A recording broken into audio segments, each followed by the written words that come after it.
Le chemin du guerrier spirituel sera toujours marqué par des décisions difficiles.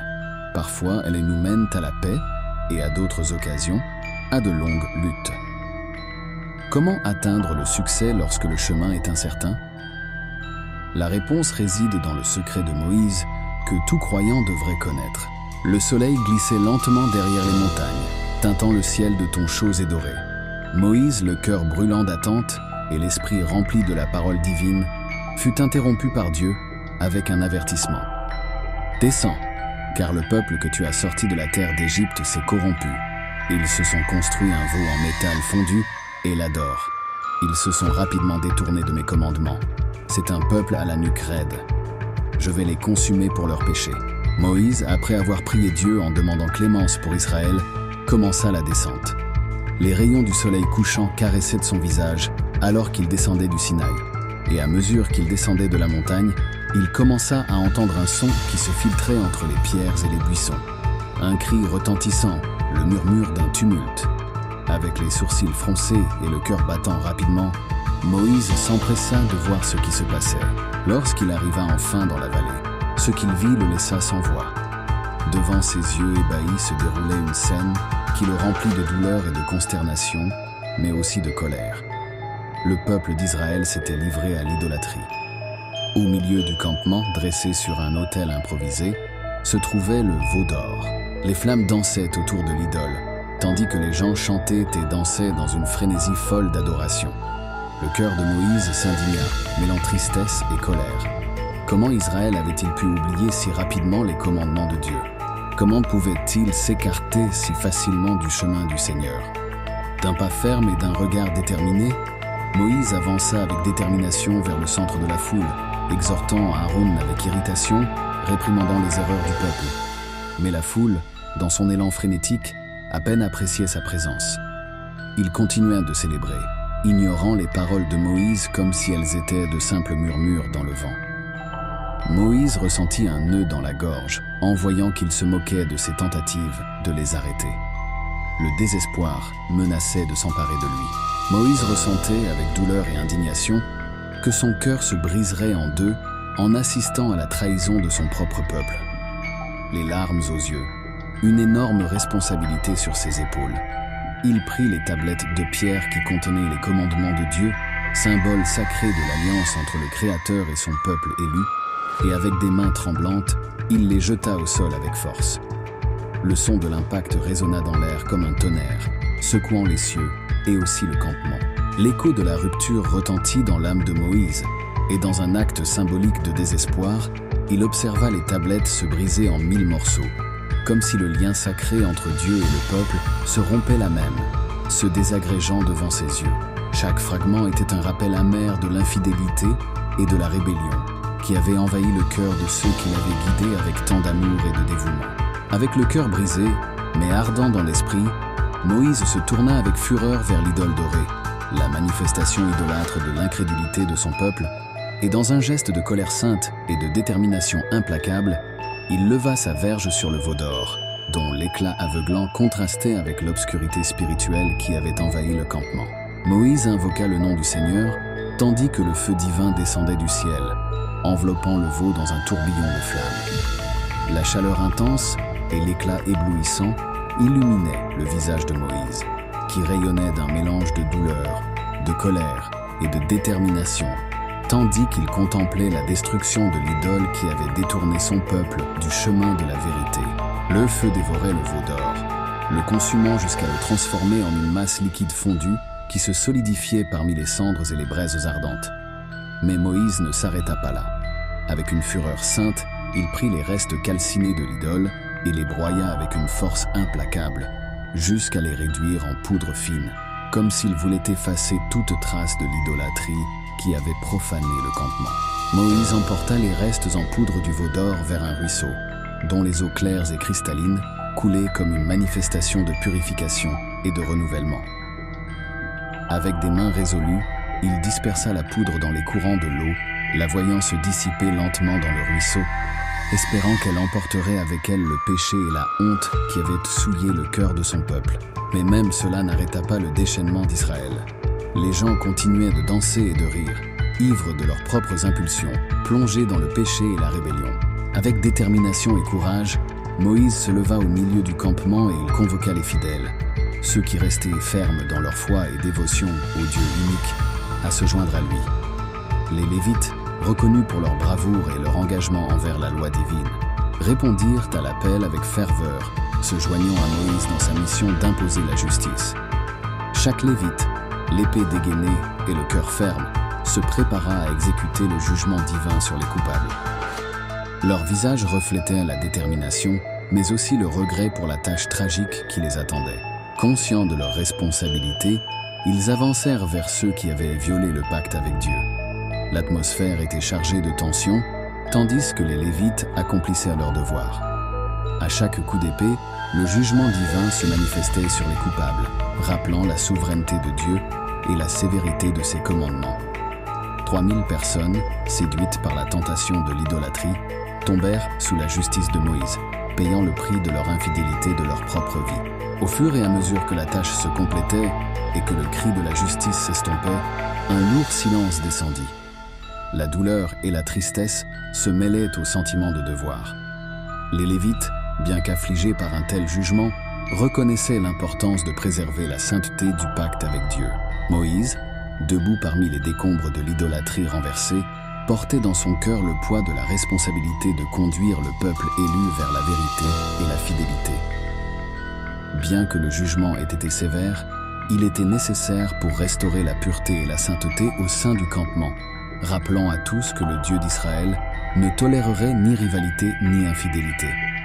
Le campement fut plongé dans un silence sombre, interrompu par les pleurs de ceux qui commençaient à comprendre l'ampleur de leur erreur, tandis que le poids du péché et de la tragédie s'abattait sur eux. Moïse, accablé par ce désastre et voyant le changement du peuple, se retira seul pour intercéder auprès de Dieu, suppliant son pardon. Il se prosterna devant Dieu suppliant la miséricorde, mais cela n'empêcha pas Dieu de déchaîner sa colère contre Israël, et une grande mortalité vint sur eux. Le campement fut plongé dans le deuil et la crainte, mais Moïse ne cessait d'intercéder pour le peuple, prosterné devant Dieu, suppliant la miséricorde divine. C'est alors que Dieu lui parla depuis la tente de réunion, lui révélant son plan futur pour Israël. Il dit à Moïse de prendre en charge la conduite du peuple vers la terre promise, mais qu'il ne les accompagnerait pas sur leur chemin. Dis aux Israélites que je ne serai pas avec eux dans leur voyage. Ils sont si obstinés que, s'ils pêchent à nouveau, je pourrais même les détruire. Cette nouvelle fut un coup dur pour Moïse et pour le peuple. Ils ne pouvaient même pas envisager que Dieu ne soit pas avec eux dans le désert. Cependant, Dieu promit à Moïse sa protection et sa guidance durant le voyage. Il lui dit qu'il enverrait un ange devant eux pour leur préparer le chemin. « Ne t'inquiète pas, Moïse, mon ange ira devant vous, il défera les ennemis. Personne ne pourra vous faire face. Vous conquérez le territoire et posséderez la terre promise. » Mais Moïse n'était pas satisfait. D'un côté, il se sentait responsable de l'appel et de la mission de conduire le peuple vers le territoire de leur héritage. D'un autre côté, il connaissait les défis et les dangers que ce travail comportait. L'annonce de l'absence de Dieu remplissait son cœur d'anxiété et de lourdeur. Pour Moïse, la présence de Dieu n'était pas simplement un symbole de protection et de guidance, mais un refuge. Dieu était sa source de réconfort et de force au milieu de l'angoisse, de l'incertitude et du danger. La présence divine signifiait bien plus qu'une garantie de ne pas être seul dans leur voyage.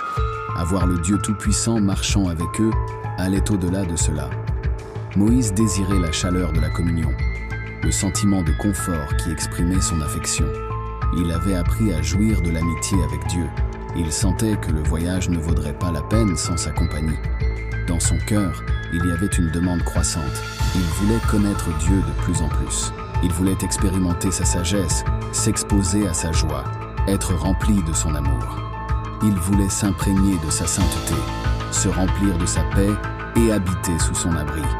Et rien de cela ne serait disponible pour lui si la présence de Dieu ne les accompagnait pas sur le chemin. Il pensait à avancer sans la colonne de nuée pendant le jour, et son âme entrait en fatigue. S'imaginer les nuits sans la lumière et la chaleur de la colonne de feu lui faisait ressentir la solitude du désert. L'idée d'avancer sans la présence de Dieu était inconcevable. C'est pourquoi il insista auprès de Dieu, suppliant que sa présence les accompagne le reste du voyage. Il savait que la compagnie divine était le secret de la victoire pour leur voyage et la garantie de leur succès dans sa vie.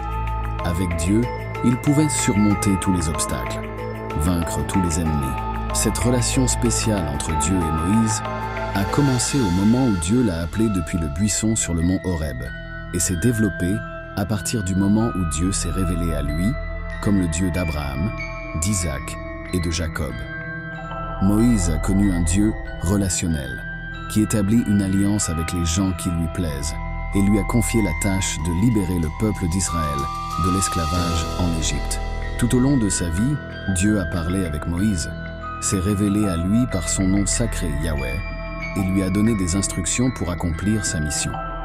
À mesure que Moïse obéissait aux commandements divins et faisait face aux défis, la relation entre Dieu et Moïse continua de se développer. Pendant l'Exode, Dieu a démontré sa puissance et sa fidélité à travers des miracles. Les plaies qui sont venues sur le territoire de Pharaon et l'ouverture de la mer Rouge ont renforcé la confiance du peuple en Moïse et la foi de Moïse en Dieu. L'homme s'est renforcé dans la dépendance du Seigneur, et la grâce de l'Éternel se faisait évidente dans ses faiblesses. La force de cette relation s'est manifestée sur le Sinaï, où Moïse est monté pour recevoir les 10 commandements et les instructions divines pour la construction du tabernacle. Pendant 40 jours et 40 nuits, Moïse fut en présence de Dieu au sommet de la montagne. Dieu parlait avec lui face à face, comme un homme parle à son ami. Cette communion entre Dieu et Moïse s'exprimait dans la capacité que l'homme avait développée pour discerner la volonté du Seigneur, dans son accès direct à la sagesse divine et dans sa confiance dans la protection de Dieu au milieu des défis. Cette relation si profonde affectait son leadership et inspirait le peuple d'Israël à lui faire confiance comme leur guide et médiateur devant Dieu. La relation entre Dieu et Moïse était unique, marquée par la valeur que Dieu attribuait à la fidélité, l'humilité, l'intercession, la communion intime et le leadership de Moïse. Dieu appréciait la loyauté de l'homme, son engagement inébranlable envers la volonté divine, sa disposition à obéir à ses commandements dans toutes les circonstances. Moïse montrait une profonde humilité devant Dieu et devant le peuple. Celui qui avait été un colérique acharné, au point de tuer à cause d'un accès de colère, était devenu l'homme le plus doux de la terre, transformé totalement par l'amitié si proche avec l'Éternel. Il se reconnaissait désormais comme un serviteur de Dieu et se soumettait à sa volonté avec une profonde humilité et révérence. Dieu appréciait l'intercession puissante de Moïse pour le peuple d'Israël. Dans des moments de besoin, Moïse intercédait devant Dieu en faveur du pardon et de la miséricorde divine pour le peuple, démontrant son amour et sa préoccupation pour leur bien-être spirituel. Cette communion entre Dieu et Moïse était un aspect que Dieu appréciait. Le Seigneur a témoigné de cette amitié.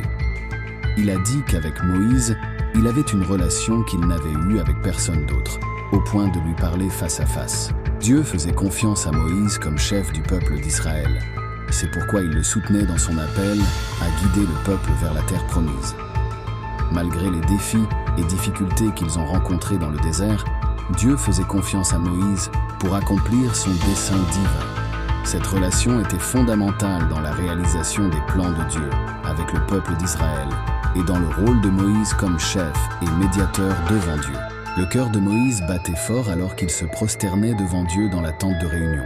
Son âme était remplie d'un mélange de crainte et d'espoir, aspirant à une réponse divine qui transcenderait toute parole et explication. À chaque battement, Moïse voulait imprimer l'urgence de la supplique qui jaillissait du plus profond de son être. C'est pourquoi il cria d'une voix tremblante mais ferme. « Seigneur, si ta présence ne va pas avec nous, ne nous fais pas sortir d'ici. » Les mots résonnèrent dans la tente, chargés de détermination. Il ne pouvait concevoir l'idée d'avancer sans l'amitié et la compagnie de Dieu. Son cœur aspirait à sa présence, comme un assoiffé désire trouver de l'eau. Ses yeux, remplis d'un mélange de désir et de crainte révérentielle, cherchaient le visage invisible de Dieu, aspirant à capter la réponse avec son cœur. À ce moment, Moïse n'était pas un leader. Il était un homme désespéré pour la communion avec son Créateur. Une âme assoiffée en quête de l'eau vive au milieu du désert aride. Ces mots continuèrent à briser le silence tendu de la tente, imprégné d'une profonde foi. Si tu ne nous accompagnes pas, comment le monde saura que nous sommes ton peuple? Et comment saurons-nous que nous avons trouvé grâce à tes yeux? Je regretterais de ne pas t'avoir aimé assez pour que tu continues à me faire confiance. Viens avec nous. Aller avec un ange ne serait pas pareil. Chaque syllabe était un écho de son amour et de sa dévotion pour Dieu. Moïse n'était pas disposé à avancer sans la certitude que Dieu était à ses côtés, le guidant, le soutenant et le renforçant à chaque instant. Au milieu de cette supplication, Moïse attendait avec le cœur en suspens, aspirant à entendre la réponse divine qui confirmerait sa foi et remplirait son âme de paix. La présence de Dieu était plus qu'un luxe ou une bénédiction. C'était l'essence même de son existence, la nourriture qui le nourrissait, la force qui le soutenait dans le désert de la vie. Dieu regarda avec plaisir son expression de dépendance, attendit un instant, profitant du moment d'adoration de Moïse, dans le silence expectant à l'extérieur du campement. Puis, sa voix brisa le silence, et sa réponse fit trembler l'âme de Moïse. « Je ferai ce que tu dis. Je t'accompagnerai moi-même et te donnerai la tranquillité. Je vais aller avec vous parce que je t'aime et que je te fais confiance. » Le cœur de Moïse fut inondé de gratitude en entendant ces mots. C'était ce qu'il désirait le plus.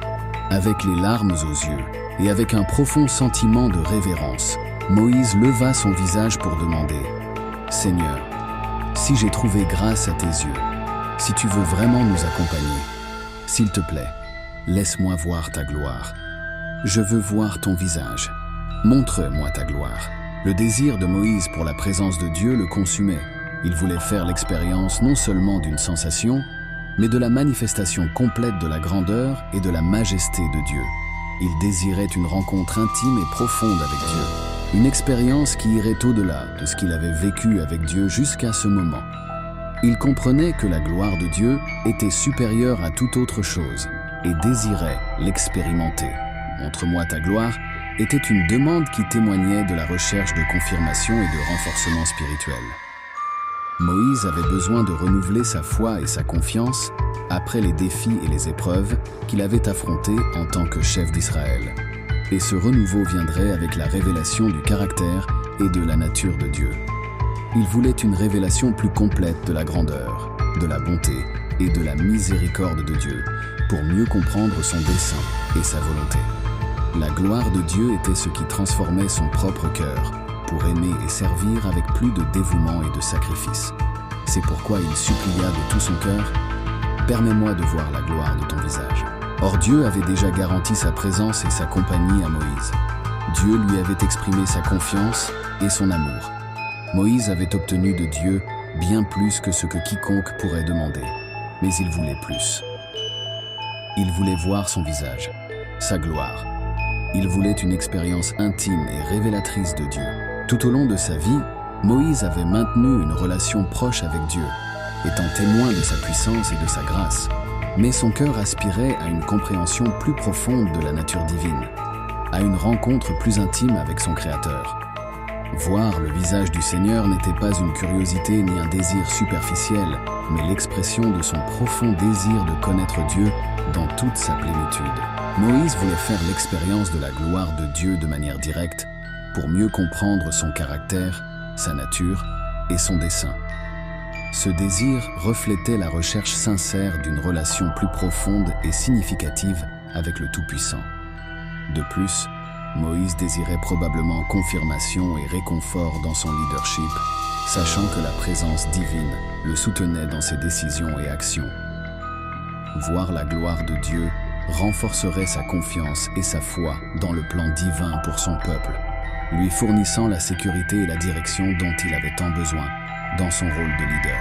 Moïse, prosterné devant la présence divine, avec le désert comme toile de fond, attendait anxieusement la réponse de Dieu à sa prière audacieuse. Le silence pesait dans l'atmosphère. Moïse pouvait sentir ses poils se hérisser en présence du Seigneur. Puis, une voix résonnante brisa l'immobilisme de l'environnement. Dieu parla avec sagesse et révélation. « Je suis très bienveillant envers qui je veux l'être. Alors, je vais te montrer toute ma splendeur, je vais te faire connaître mon nom. Mais tu ne pourras pas voir mon visage, car quiconque voit mon visage mourra. Reste à côté de la roche qui est près de moi. Quand je passerai devant toi, Je te placerai dans une fissure de la roche et te couvrirai les yeux de ma main jusqu'à ce que je sois passé. Ensuite, j'enlèverai ma main et tu pourras voir mon dos, mais mon visage, tu ne le verras pas. » La promesse de Dieu enveloppait Moïse comme une brise douce au milieu du soleil brûlant du désert. À chaque mot qu'il entendait, l'émotion grandissait. Son âme tremblait devant le consentement de Dieu pour lui accorder la révélation de sa splendeur, la connaissance de son nom. Moïse ressentait l'amour de Dieu. Le Seigneur voulait préserver sa vie. Il ne lui refusait pas de voir son visage par égoïsme, mais pour le garder en vie. La tendresse de Dieu se fit sentir dans ce geste merveilleux de passer à côté de lui, de couvrir ses yeux de sa propre main. C'était plus que ce que quiconque avait expérimenté de la part de l'Éternel. Ainsi, Moïse obéit avec humilité et gratitude, se mettant à l'abri dans la fissure du rocher. Dans un geste d'affection, Dieu enveloppa Moïse de sa magnificence, sa gloire resplendit. Moïse, les yeux fermés, et sentant la main puissante de Dieu sur son visage, perçut l'éclat de sa présence en passant, traversant la fissure du rocher. Quand Dieu retira sa main, Moïse se trouva face à la merveille de sa gloire. La lumière éblouissante le fit momentanément aveugle, et il tomba au sol prosterné en adoration, émerveillé par l'expérience unique et sacrée qu'il venait de vivre. Après avoir expérimenté la gloire de Dieu, Moïse sut que quelque chose avait changé. Cette expérience le remplissait d'une paix renouvelée, qu'il ne comprenait pas. Il se sentait libre, pardonné. Une humilité renouvelée remplissait son être, lui faisant prendre conscience d'une plus grande dépendance de Dieu.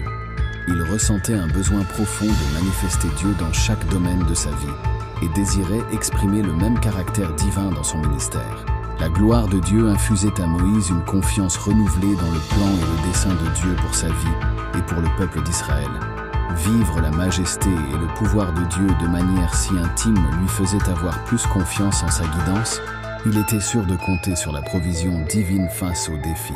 Un autre changement important que Moïse a expérimenté ce jour-là fut une sensibilité spirituelle accrue. Il pouvait discerner la volonté de Dieu de manière plus claire au milieu des circonstances et des dilemmes qui se présentaient à lui. Les gens étaient moins surpris de la capacité supérieure de Moïse à diriger et à guider le peuple avec plus de sagesse et de révélation.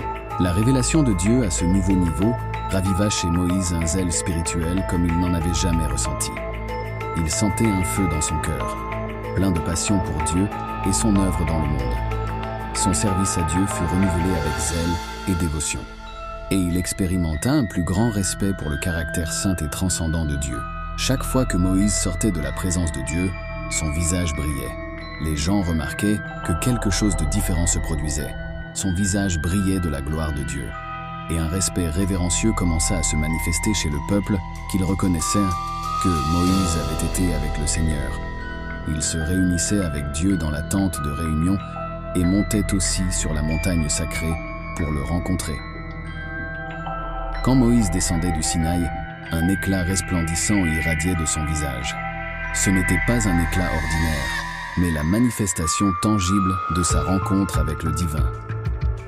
Parler avec Dieu, au sommet de la montagne, laissait une marque céleste sur son être. Sans être conscient de l'éclat de gloire sur son visage, Moïse s'approchait du peuple, et la peur et l'admiration s'emparaient de leur cœur en contemplant la lumière céleste qui enveloppait le visage de leur leader. Avec révérence, Moïse commença à couvrir son visage d'un voile, un symbole sacré de la séparation entre l'humain et le divin, entre la présence infinie de Dieu et la fragilité de l'homme. Chaque fois que Moïse s'approchait du sanctuaire pour parler avec Dieu, il retirait le voile et son visage devenait brillant, étant illuminé par la gloire de Dieu. Puis, Moïse recouvrait à nouveau son visage pour cacher l'éclat qui l'entourait, évitant l'étonnement et la peur sur le visage des Israélites. Voir Moïse se promener avec le visage couvert était un rappel constant et un témoignage vivant de la présence et de la grâce de Dieu au milieu de son peuple élu. C'était le secret de Moïse qui restait gravé dans son cœur. Comme chef et comme serviteur de Dieu, la présence du Seigneur était plus qu'un désir. C'était la source de sa force, de sa sagesse et de son réconfort. Il avait découvert que dans le visage de l'Éternel, il pouvait trouver tout ce dont il avait besoin. Sagesse pour affronter les défis, force pour surmonter les épreuves, réconfort au milieu des tempêtes et direction dans les chemins. Toi aussi, tu peux trouver dans la présence de Dieu la plénitude de ta vie. En lui, tu trouveras ton but, la clé du bonheur et la source éternelle de tout bien. Dès aujourd'hui, laisse ce même désir remplir ton cœur.